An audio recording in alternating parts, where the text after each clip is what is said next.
Salve galera do Câmera Velha, beleza? Estamos aqui para mais um vídeo. Hoje a gente vai falar um pouquinho mais sobre fotografia básica. E o tema que eu escolhi para falar hoje foi sobre distância focal das objetivas. Muita gente confunde um pouco esses termos de distância focal como distância entre o objeto a ser fotografado. Não tem nada a ver com isso. Então hoje a gente vai desmistificar algumas coisas em relação a esse termo de distância focal. Vamos resumir aqui. Basicamente, a distância focal é o que define o ângulo de cobertura de uma objetiva, tá? Então, se eu tenho uma lente com um grande ângulo de cobertura, isso é definido pela distância focal. A gente aprendeu que a emanação luminosa de um objeto que é projetada em uma superfície, os raios de luz se convergem e essa imagem é projetada de ponta cabeça. Isso acontece com as nossas objetivas, isso acontece com o olho da gente. Então eu vou usar como exemplo, ó, esse canudinho aqui, ó, tá? Então vamos supor que isso aqui são raios de luz que vão ser projetados. Aqui eu tenho um objeto que os raios de luz vão se converger e ser projetado no meu sensor aqui, certo? O ponto onde esses raios de luz se convergem é chamado de ponto nodal. Tá? Então daqui para cá, ó, a partir desse ponto a imagem se inverte e ela é projetada aqui atrás de ponta cabeça. Deixa eu ver se eu consigo chegar um pouquinho mais perto, sem perder o foco. Acho que tá bom assim, certo? Então a distância focal, ela determina a distância entre o ponto onde esses raios de luz se invertem até onde ele é projetado. Essa é a distância focal. E quanto mais próximo a distância entre esse ponto nodal até o meu sensor, olha o que acontece aqui com os raios de luz. Ele cobre um ângulo maior de cobertura. Quanto mais distante esse ponto nodal, pode ver que ele cobre uma área menor. Então a gente tem o que aqui, ó? Uma lente que tem um menor ângulo de cobertura e um maior ângulo de cobertura, dependendo da distância entre o ponto nodal até onde essa imagem é projetada em foco, certo? Basicamente, então, quando eu falo nisso, quanto menor essa distância focal, eu tenho uma lente que cobre um ângulo maior de cobertura.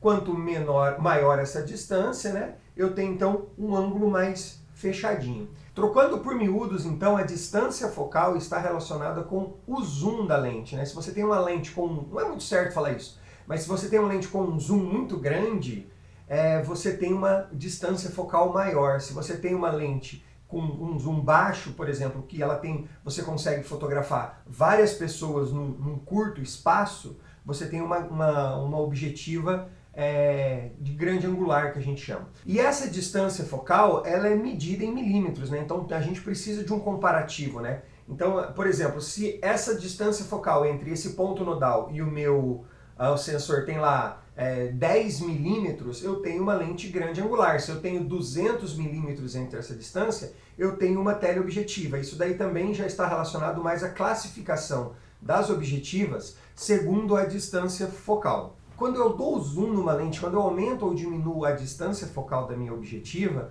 eu não trago nada mais perto, nem nada mais longe. O que eu faço é simplesmente aumentar ou diminuir o ângulo de cobertura. Em relação ainda a essa numeração, por exemplo, todo mundo fala de 50 milímetros. Vamos pegar uma lente padrão aí, 50 milímetros.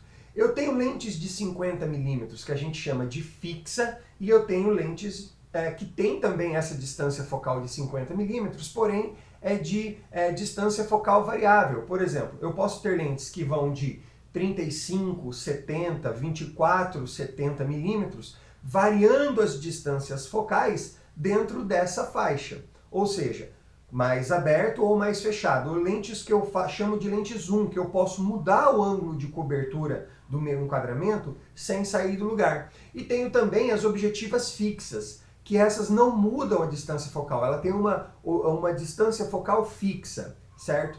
Ambas têm suas vantagens e desvantagens. Por exemplo, as lentes de distância focal fixa, elas geralmente apresentam uma melhor qualidade ótica devido à sua simplicidade na construção.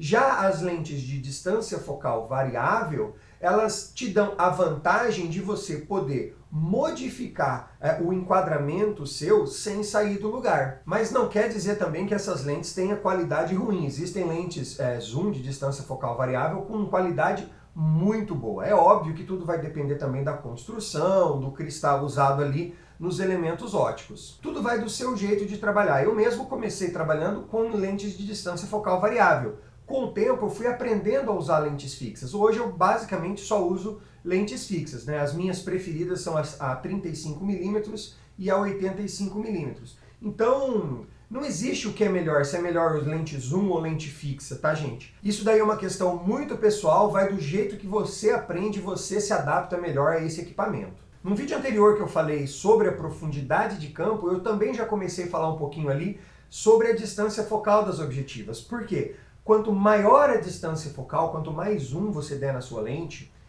menor é a profundidade de campo. Então você pode trabalhar também a distância focal da sua objetiva em relação à profundidade de campo.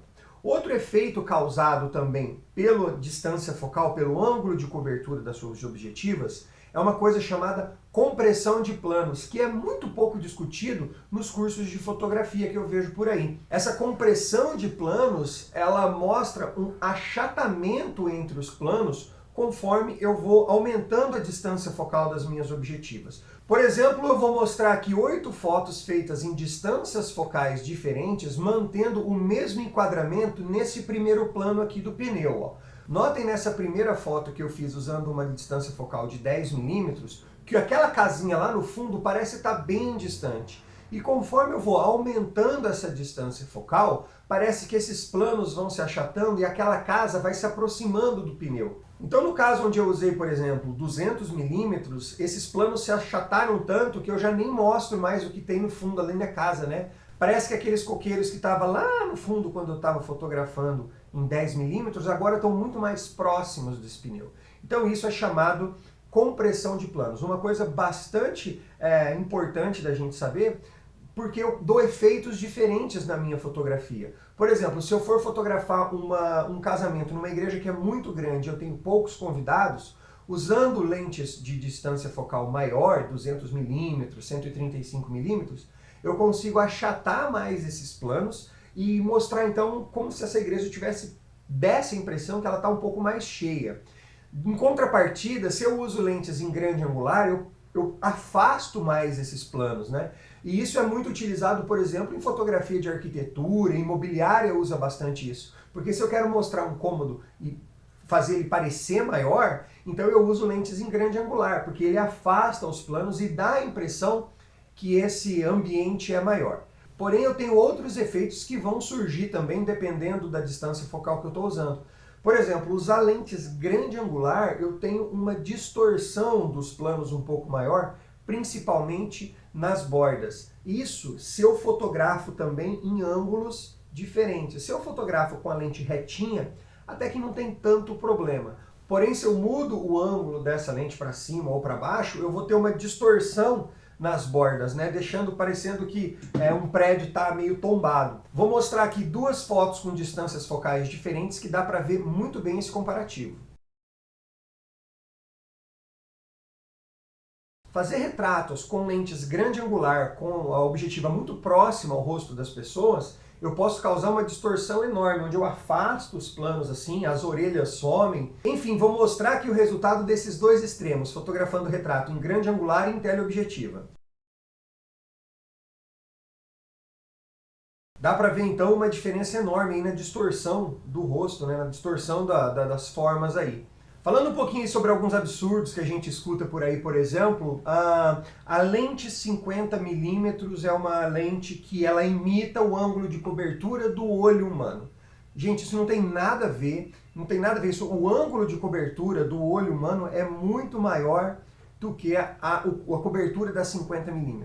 Acontece que a distância focal próximo aos 50mm aí, elas mantêm as mesmas proporções que o olho humano enxerga. Por exemplo, você pega a sua lente e coloca ela em 50mm ou põe uma lente de 50mm na sua câmera, aponta para um objeto e olha esse objeto, aponta para o objeto e olha esse objeto. Você vai ver que as proporções de tamanho das formas, elas se mantêm mais ou menos iguais aí. Agora, se você coloca, por exemplo, lá a sua câmera em 24mm e olha o objeto, olha aqui, olha o objeto, olha aqui, você vai ver que essas proporções de tamanho e distância, compressão de planos e tal, elas mudam um pouco. Então, basicamente, quando você fala que a 50mm ela é uma lente normal, porque ela é comparada ao olho humano, não tem nada a ver com o ângulo de cobertura, e sim por manter as proporções. Falando nessa questão de classificação de lentes segundo a distância focal, se a gente tem lentes abaixo dos 30mm, 35mm, a gente fala que nós temos lentes grande angulares, porque elas têm um ângulo de cobertura maior. Entre 35 e 70, você tem aí as lentes normais, que são essas que mais ou menos mantêm o mesmo padrão das proporções do nosso olho. Acima de 70mm, até uns 135 mais ou menos, as meia tele, e acima disso aí, lá 200, 300mm para cima, nós temos as teleobjetivas. Isso aí são só classificações que tem as objetivas aí segundo a sua distância focal. Ah, Neto, mas eu tenho, por exemplo, só uma 50mm. Se eu quero fazer uma foto um pouco mais aberta, é só eu me afastar, correto? Errado, pessoal, porque o ângulo de cobertura ele não muda quando você se afasta. Vou mostrar aqui também um comparativo de duas fotos, mantendo a mesma proporção. O que acontece é que quando você tem um ângulo de cobertura maior, você mostra mais o que tem no fundo, né? Então, ó, vou mostrar aqui, por exemplo, duas objetivas, uma em 18mm e uma em 50mm.